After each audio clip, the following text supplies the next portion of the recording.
शक्ति का पृथक्करण, इसका मतलब हुआ separation of power in English. English में इसी को कहते हैं सेपरेशन ऑफ पावर। समझते हैं चीजों को कि आखिर ये क्या है, क्यों आया, फिर उसके बाद भारतीय व्यवस्था देखेंगे। और सबसे बड़ी बात कि मेंस में यूपीएससी और बहुत सारे स्टेट पीसीएस ने इसको स्पेसिफिकली रख रखा। देखो, बात आती है पावर। सबसे पहले आते हैं पावर क्या होता है।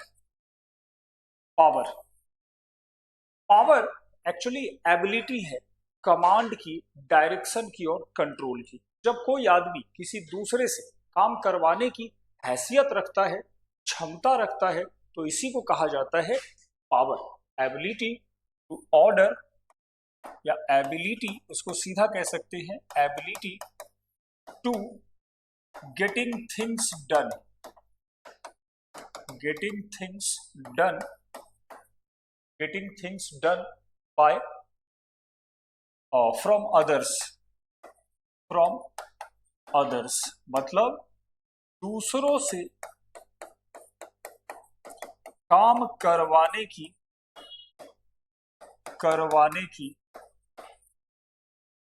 क्षमता ही पावर कहलाती है। तो अगर काम करवाने की क्षमता है दूसरे से, तो ये कैसे हो सकती है? तो समझो, एक आदमी कई तरीके से मजबूत हो सकता है। या तो इसके पास बहुत सारा पावर है, टाइप ऑफ पावर समझो, टाइप ऑफ पावर। फिर चलेंगे राज व्यवस्था पे। टाइप ऑफ पावर, सत्ता के प्रकार। किसी के पास बहुत ज्यादा पैसा है, उसको कहते हैं मनी पावर, धन की शक्ति। किसी के पास बहुत सारा पैसा है, धन की शक्ति है। अंबानी जी के पास बहुत पैसा है, वो किसी को भी अपने यहां काम पे लगा सकते हैं। इसी तरह से किसी के पास होता है मसल पावर।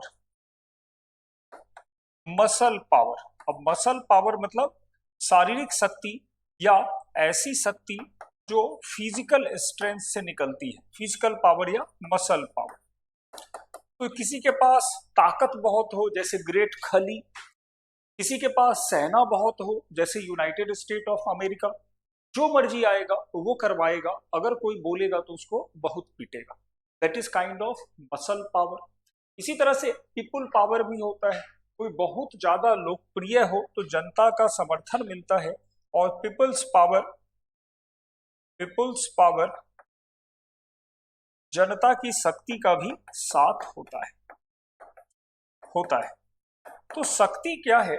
शक्ति वास्तव में वो क्षमता है जो किसी भी कार्य को करवा सकती है और वो संपन्न होगा। देखो, अगर शक्ति नहीं होगी तो फिर एक देश कैसे चलेगा? हमारे देश में भी पावर का कॉन्सेप्ट है, और हमारा जो पावर का कॉन्सेप्ट है वो जुड़ता है पीपुल्स पावर से, जनता की शक्ति से। जिसको जनता पसंद करेगी, जिसके पक्ष में जनता मत देगी, वही शक्तिशाली होगा, वही निर्णय लेगा। तो हर समय दुनिया के किसी भी काल परिस्थिति में ऐसा रहा ही नहीं कि पावर एग्जिस्ट नहीं करता हो। हर समय कुछ ना कुछ पावर रहे। जैसे मुगल राजा, मान लो अकबर था, बाबर था, ये सब के पावर क्या थे? तो इसको फिजिकल स्ट्रेंथ मिला हुआ था, मसल पावर था। इसी तरह से बहुत सारे लोग जो हैं वो धन की शक्ति पर आज भी कैपिटलिस्ट जो है वो जिंदा है। तो पावर का कॉन्सेप्ट सब दिन रहा है। बिना पावर के कोई सत्ता, कोई समाज, कोई व्यवस्था काम नहीं करती है। अब बात आई, घर में भी पावर होता है, ठीक है?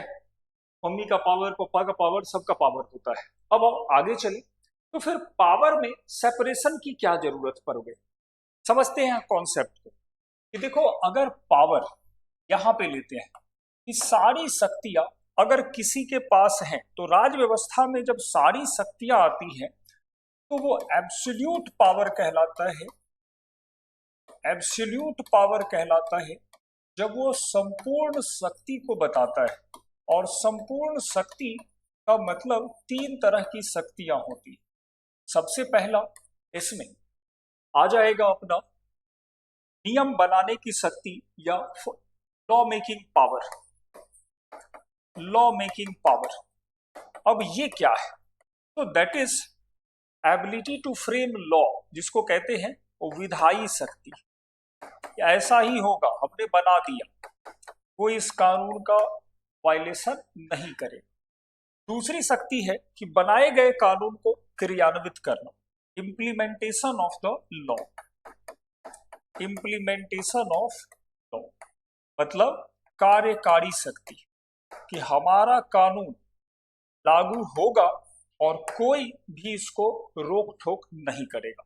अगर रोक ठोक करेगा तो राज्य अपनी दंडात्मक शक्तियों से उसका समन करेगा, दमन करेगा। और लास्ट होता है verification of law, that is the judicial power.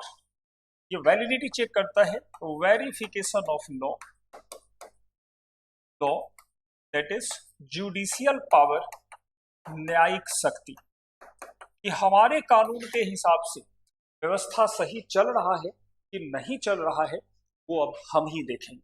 ये हुआ न्यायिक शक्ति। किसी को कोई दिक्कत आ रही है तो वो हमारे सामने ही आकर अपील करेगा, अगर उसको लग रहा है कि कोई दिक्कत है तब। अगर हमारे हिसाब से दिक्कत नहीं है तो फिर हम चलाएंगे। तो न्यायपालिका मतलब उचित व्यवहार हो रहा है या नहीं हो रहा। अब देखो यहां पर क्या है कि पहले के जमाने में जब हम किसी स्टेट को देखते थे, किसी भी तरह के राज्य को, तो ये सारी शक्तियां विधायी, कार्यपालिका और न्यायपालिका एब्सोल्यूट पावर निहित होती थी, या तो किंग में या फिर क्वीन में या फिर एम्पायरर में, जो नाम दे दो उसका, उसको कहते थे मोनार्की।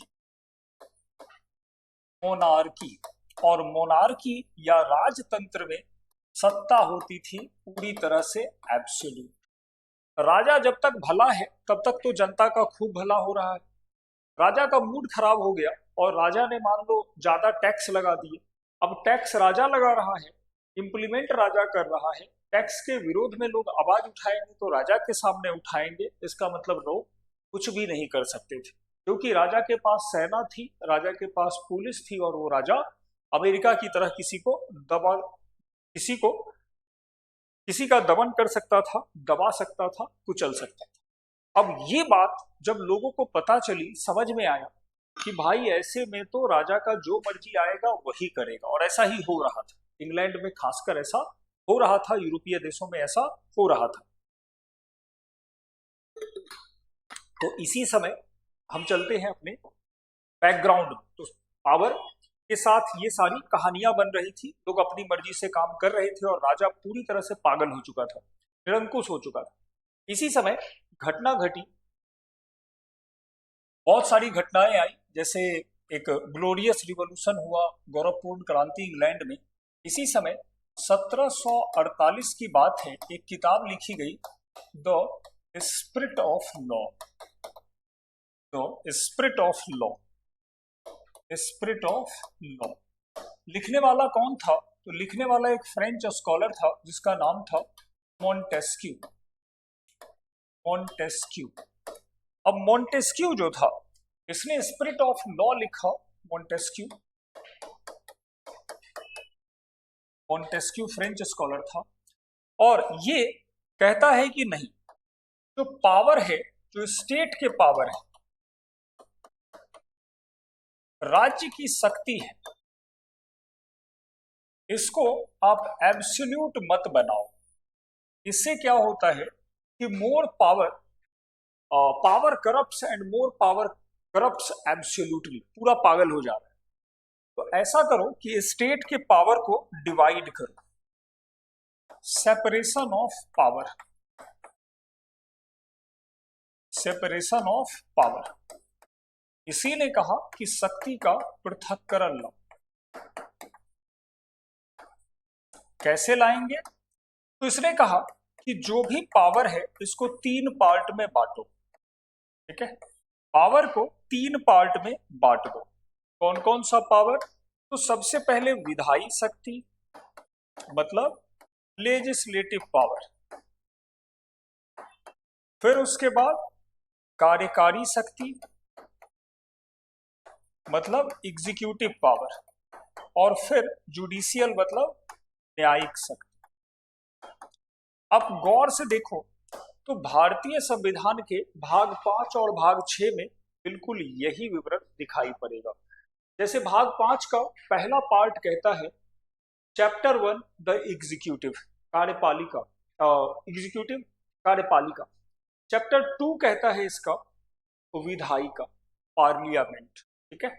चैप्टर 3 कहता है इसका न्यायपालिका, 124 से स्टार्ट हो जाएगा न्यायपालिका, ठीक है। 124 चैप्टर 4 न्यायपालिका, ठीक है। तो ये क्या दिख रहा है? एग्जैक्टली ये दिख रहा है कि हम मॉन्टेस्क्यू को फॉलो करते हैं और इसने कहा 3-4 चीजें करी। इसके जो सिद्धांत आगे नोट्स बनाएंगे कि केवल सरकार के पावर को ही अलग मत करो, बल्कि इसके कामों को बांटो। मतलब जो विधायिका होगी that will be responsible for formulation of law, मतलब विधि का निर्माण करेगी, विधि का निर्माण करेगी कैसे? डिस्कशन डिबेट वगैरह से। कार्यपालिका क्या करेगी? तो वो विधियों का क्रियान्वयन करेगी, इंप्लीमेंटेशन ऑफ लॉ, और ये जांच करेगी that will inquire the validity of law, तो that will check the validity of law, मतलब विधि की समीक्षा करेगी, रिव्यू द लॉ, समीक्षा करेगी कि काम सही से हो रहा है कि नहीं हो रहा। इतना ही नहीं इसमें कहा, पहला इसमें कहा कि पावर को बांट दो, फर्स्ट पॉइंट।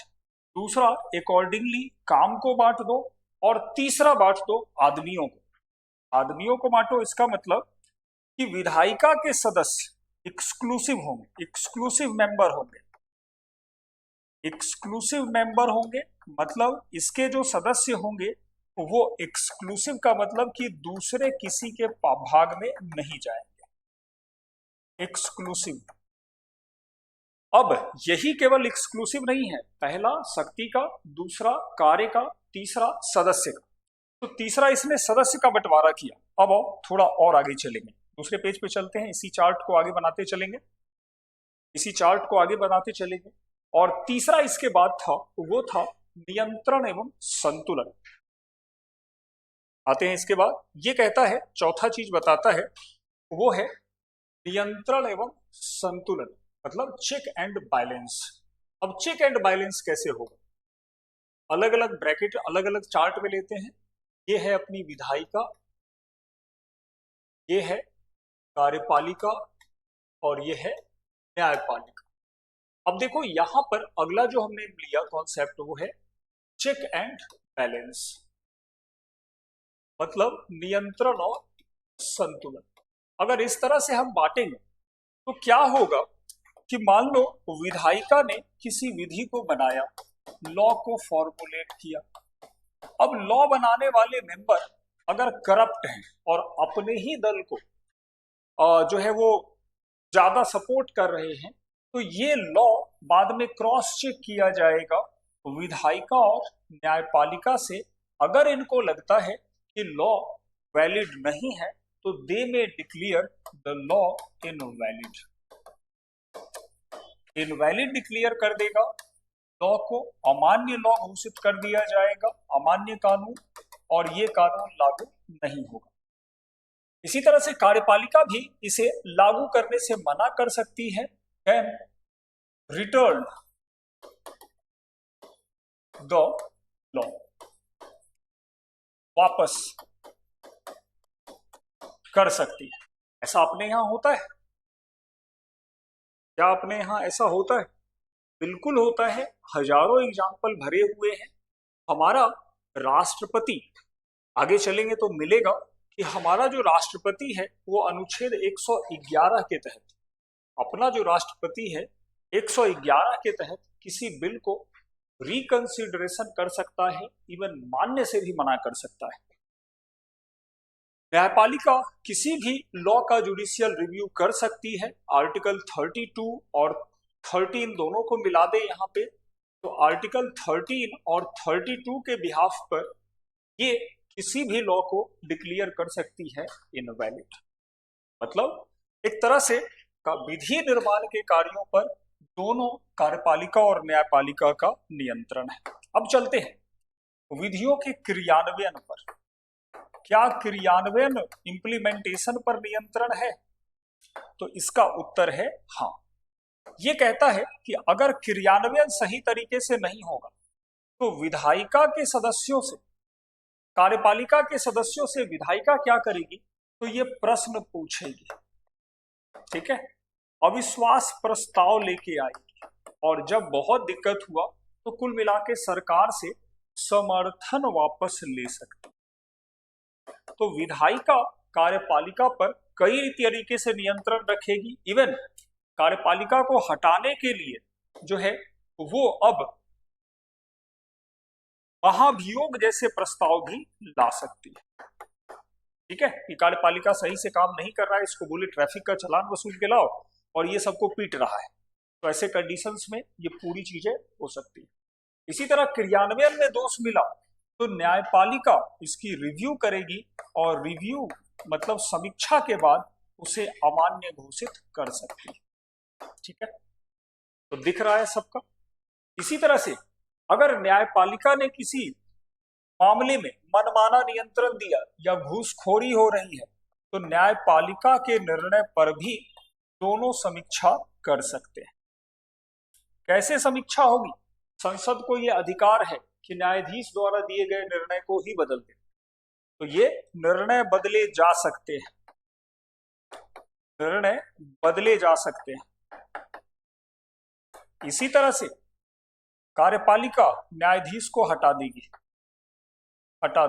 महाभियोग जैसी एक प्रक्रिया होती है, 124 में लिखा हुआ है, और इसके बेस पर जज साहब जो पाए गए हैं दोषी या फिर इनके काम गलत पाए गए हैं, दोनों को हटा सकते।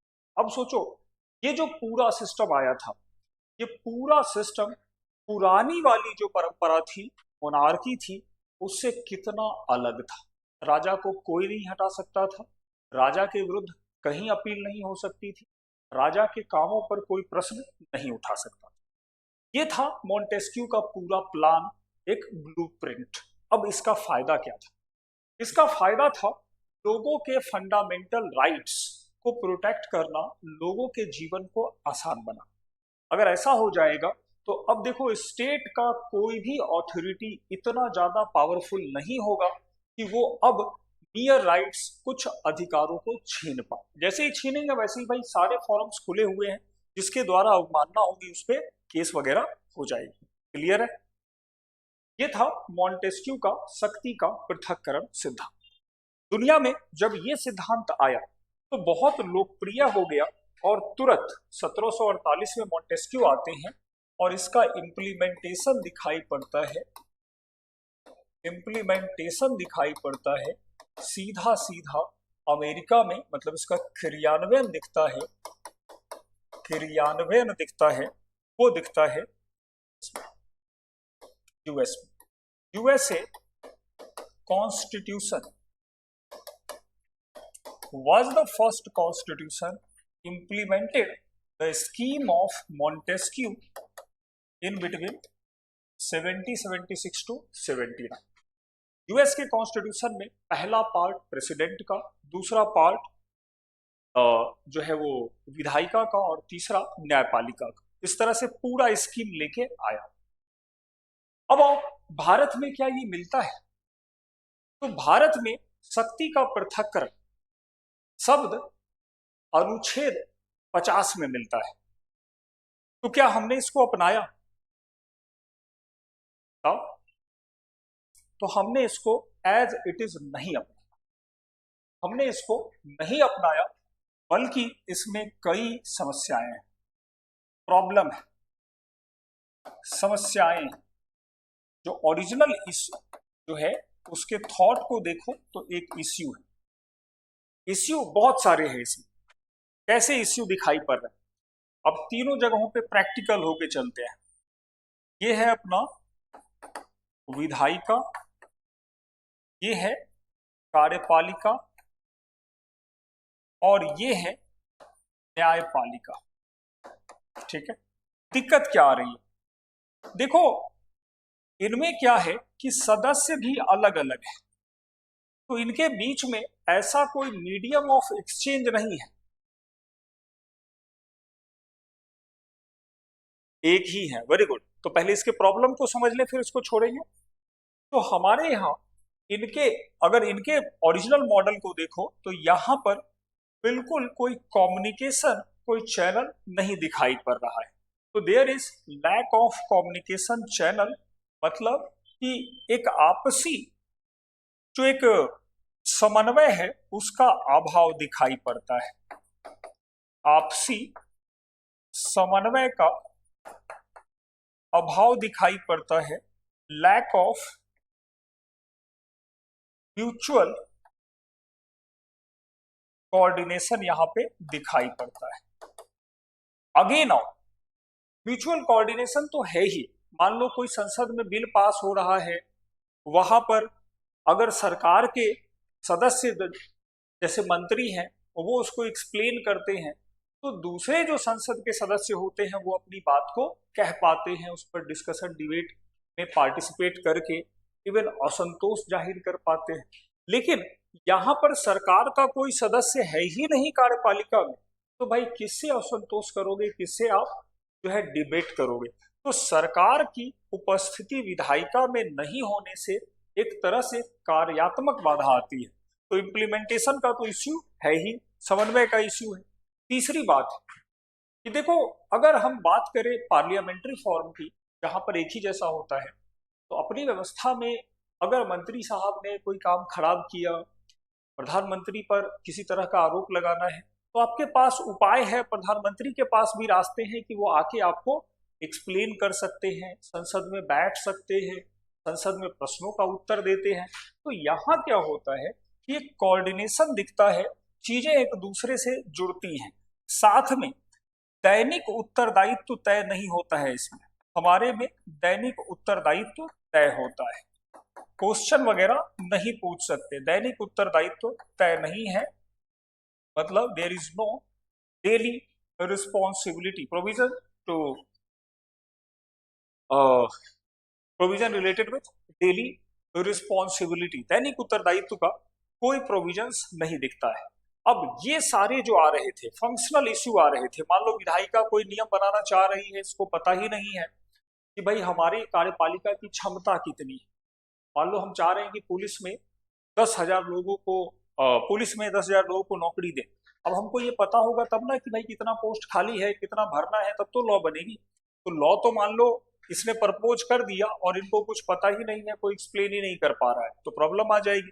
जुडिशियरी पूरी तरह से आइसोलेटेड है, तो एक मीडियम ऑफ एक्सचेंज नहीं होने से ये व्यवस्था बहुत अच्छे से काम नहीं कर पा रही थी। इनके पास कार्यपालिका के विरुद्ध असंतोष व्यक्त करने का एक ही रास्ता है, वो है इम्पीचमेंट। पद से हटाओ उसको, बीच में प्रश्न वगैरह नहीं पूछे जाते। तो ये एक कॉम्प्लिकेटेड सिस्टम लगा, समन्वय का बिल्कुल अभाव लगा, हमने इसको छोड़ दिया। आते हैं भारतीय व्यवस्था। भारतीय व्यवस्था, भारतीय व्यवस्था या इंडियन मॉडल। मॉडल हमारी भारतीय व्यवस्था क्या है? तो हमारी भारतीय व्यवस्था को कई सारे एक्सपर्ट्स कहते हैं कि ये आंशिक या संशोधित शक्ति का पृथक्करण है। That is modified version of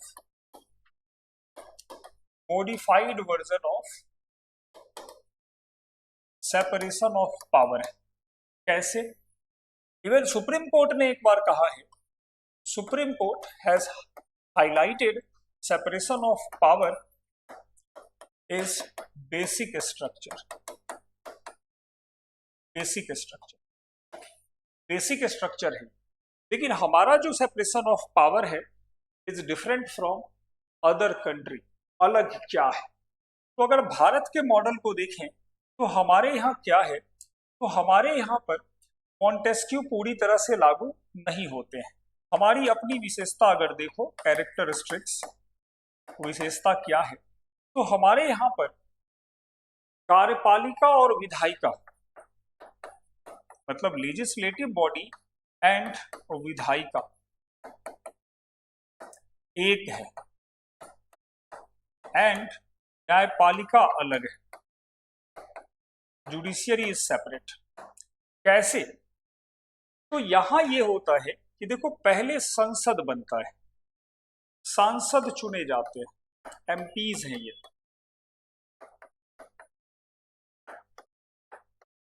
ठीक है, इन्हीं एमपीज में मान लो कि ये इतने लोग बहुमत में हैं, तो जो बहुमत दल होता है वही बनाता है सरकार, गवर्नमेंट। और बाकी जो अल्पमत में होते हैं तो वो कहे जाते हैं विरोधी दल, अपोजिशन पार्टी, जो भी कांग्रेस की है।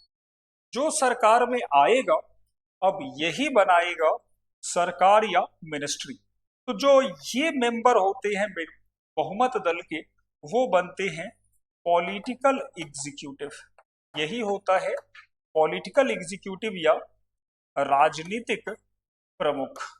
और इसी के नीचे फिर काम करता है पूरा पूरा जो काम करता है वो काम करता है सिविल सर्वेंट या नॉन पॉलिटिकल एग्जीक्यूटिव या ब्यूरोक्रेसी। ब्यूरोक्रेसी यही है ब्यूरोक्रेसी या नॉन पॉलिटिकल, गैर राजनीतिक समूह। अब देखो हमारे में क्या फायदा है अगर हम इसको ऐसे लेके चल रहे हैं। तो मान लो अगर मंत्री साहब के विभाग ने कुछ अच्छा काम नहीं किया, इन दैट केस ऑपोजिशन पार्टी वाले उनसे डेली प्रश्न पूछेंगे प्रश्नकाल में कि मंत्री जी आपकी विभाग से कोई उत्तर नहीं आ रहा है, ये अच्छा काम नहीं हो रहा। दैनिक उत्तरदायित्व तो सिद्ध होती है। अगर मान लो अपोजिशन पार्टी को यह पता चला कि मंत्री साहब का जो विभाग है उसमें सही से काम नहीं हो रहा है, तो अपोजिशन पार्टी वाले भी सजेस्ट कर सकते हैं कि भाई हमारे यहाँ ट्रेन में इडली सांभर और समोसा डोसा परसवाइए। दोनों के बीच में बेहतर संबंध होने से हमारे जो मंत्री होते हैं वो चीजों को जनता तक संसद के माध्यम से पहुंचाते हैं और विधि पूरी तरह से स्पष्ट हो जाती है।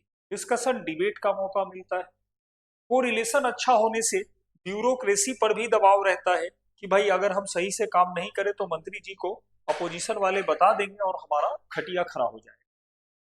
तो इस तरह से हमारे समन्वय वाली प्रणाली में एक तरह से देखो तो बहुत सारी चीजें अलग दिखती हैं। एक व्यक्ति कार्यपालिका का भी सदस्य है, वही व्यक्ति विधायिका का भी सदस्य है। ये पूरा संसद ही तो विधायिका है। तो हमने कार्यपालिका विधायिका को मिलाकर एक ऐसा सिस्टम बनाया जिसमें कोऑर्डिनेशन पूरी तरह से दिखता है, और न्यायपालिका को हमने अलग इंडिपेंडेंट छोड़ दिया है। तो ये हमारी विशेषता होती है, और इस विशेषता का सबसे बड़ा लाभ है समन्वय बेहतर है, चर्चा बेहतर है, विभिन्न संस्थानों के बीच में उत्तरदायित्व सुनिश्चित होता रहता है, और ये रिस्पॉन्सिबिलिटी अकाउंटेबिलिटी डेली भी है और ओवरऑल भी है। तो ये फायदा मिलता है हमको अपने सिस्टम से। अब आते हैं कि क्या हमारे सिस्टम में एक ही व्यक्ति क्या हमारे सिस्टम में चेक एंड बैलेंस है या नहीं। तो इसका सबसे बड़ा फीचर है चेक एंड बैलेंस। तो हमारा सिस्टम जो है वो इसी नियंत्रण और संतुलन पर आधारित, नियंत्रण और संतुलन पर आधारित। कैसे एक एक करके चेक करते हैं। सबसे पहले कार्यपालिका का नियंत्रण, कार्यपालिका का नियंत्रण कंट्रोल बाय एग्जीक्यूटिव कहां दिखता है। तो देखो अगर हम बात करें कार्यपालिका के रेफरेंस में, मतलब प्रेसिडेंट के रेफरेंस में, तो हमारी कार्यपालिका विधायिका पर कई तरह से नियंत्रण रखती है। विधायिका पर पहला जो विधेयक है, विधेयक की अनुमति, एसेंट ऑन बिल, विधेयक पर अनुमति। अनुच्छेद 111 में साफ कहा गया है कि unless president assent the bill no act no bill can be enforced, कोई बिल भी इन्फोर्स नहीं हो।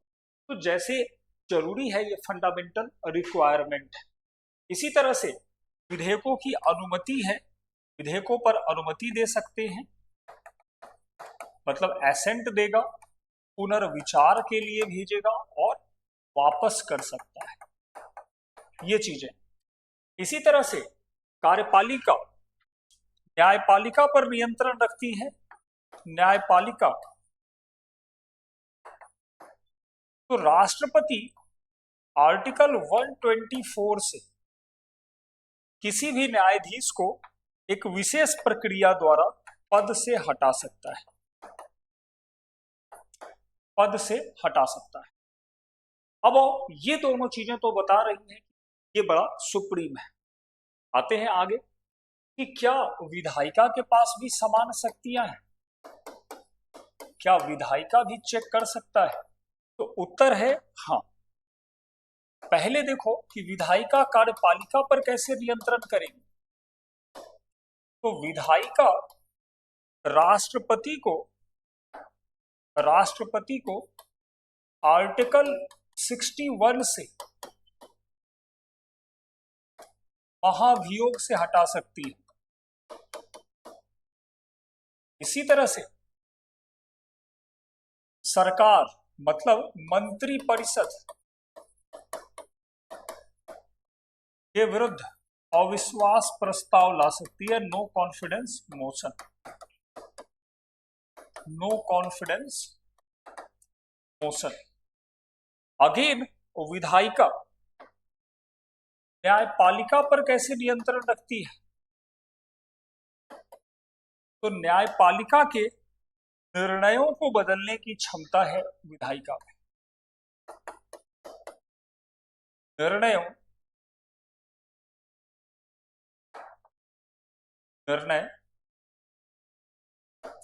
को बदल सकता है। कैसे बदल सकता है? याद करो साहबानो प्रकरण, जब साहबानो केस में न्यायपालिका ने कहा कि भाई इसको गुजारा भत्ता दिया जाए, संसद ने मुस्लिम वीमेन राइट एक्ट को पारित किया और पूरा का पूरा जो डिसीजन था वही बदल दिया। तो ये पूरा हो सकता है। इसी तरह से किसी भी न्यायाधीश को हटाने की प्रक्रिया शुरू हो सकती है संसद में। एक अभी दिल्ली का न्यायाधीश था कोई खन्ना करके, उसके घर में बहुत सारा पैसा मिला तो स्टार्ट हो गया है इम्पीचमेंट का प्रोसेस। ये चीजें हैं जो बताती हैं कोई भी, चाहे वो कार्यपालिका हो या फिर न्यायपालिका, विधायिका के क्षेत्राधिकार से बाहर नहीं है। अब लास्ट लेते हैं कि क्या न्यायपालिका को अधिकार है इन दोनों पर नियंत्रण करने का। जुडिशियरी तो आंसर है यस। न्यायपालिका